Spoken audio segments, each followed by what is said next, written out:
علاج بالقرآن جو ہے نا یہ ایک پورا شعبہ ہے جو لوگوں نے بنایا ہوا ہے. علاج بالقرآن، قرآن کی آیت سے علاج کرنا، یہ روحانی پاورز کا ذخیرہ ہے قرآن پاک.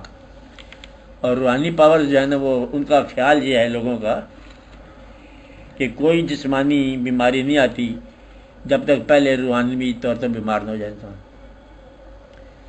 یعنی کہ کبھی جسمانی جو ہے نا بیماری یہ اظہار ہے روحانی تکلیف کا. اچھا، اور پھر روحانی یا شفا جو ہے نا یہ روحانیت کے مالک اللہ تعالیٰ کی طرف سے آتی ہے، قرآن پاک کی طرف سے شفا ہے. جس طرح آپ کو یہ وظیفہ کرو، استغفار ہی کر لو. اب استغفار جو ہے نا 50,000 گناہوں کو معاف کر دیتا ہے، یہ معاف کروا دیتا ہے. اب یہ نیکی نہیں ہے، بدی سے نجات ہے. اب بات سمجھ رہے ہیں نا، یہ بدی کا علاج تو نیکی ہونا چاہیے نا. وہ کہتے ہیں نہیں، بدی کا علاج ہے نا یہ ایک اور ہی علاج ہے کہ استغفار.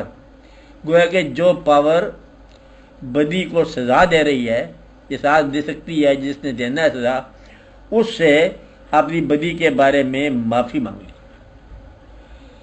اب وہ بدی جو ہے نا وہ سزا میں نہیں گنی جائے گی جب معاف کر دے اللہ تعالیٰ. اللہ تعالیٰ مطلب فرماتے ہیں کہ پھر میں ان کے جمی گناہ معاف کر دیتا ہوں. جمی گناہ جملہ تمام گناہ معاف کر دیتا ہوں. جس طرح میں نے آپ کو پہلے بتایا کہ 50 سال کا کفر ہے جو ہے نا ایک کلمے سے مومن ہو جاتا ہے.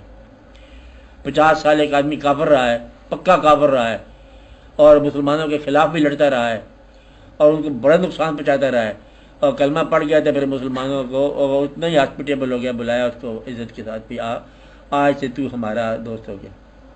اب وہ کلمہ جو اس نے پڑھا ہے، جس نے 50 سال کا اس کے کفر مومن بن گیا، اب یہ اس کی روحانی شفا ہوگی. تو گویا کہ کلمے کے اندر ایک ایسی شفا یا دوا ہے جو کفر کو ایمان میں بدل دے. اسی طرح آپ کے خیال کو بدل دے. جب آپ کی روحانی جتنی بیماریاں ہوتی ہیں عام طور پر لالچ سے ہوتی ہیں اور دنیا میں زیادہ ٹھہرنے کی نیت سے ہوتی ہیں یا پاور سیکرز کے لیے ہوتی ہیں بیماریاں. اور جب قرآن پاک کا مطالعہ کرو آپ کو یہ بتایا جاتا ہے کہ یہ جو دنیا ہے یہ چند روزہ ہے اور یہاں سے تم نے نکل جانا ہے. کیا چھوٹا اور کیا بڑا اور کیا امیر اور کیا غریب، کیا خوشی اور کیا غم، سب نے چلے جانا ہے. غم بھی گزشتہ نہیں ہے، خوشی بھی گزشتہ نہیں.